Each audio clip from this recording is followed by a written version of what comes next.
நெஞ்சே குறி.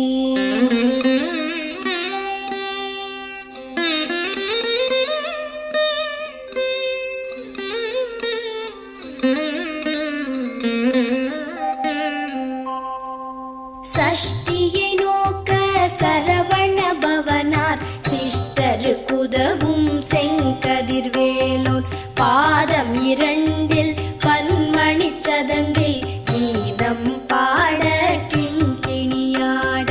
சஷ்டியை நோக்க சரவண பவனார் சிஷ்டருக்குதவும் செங்க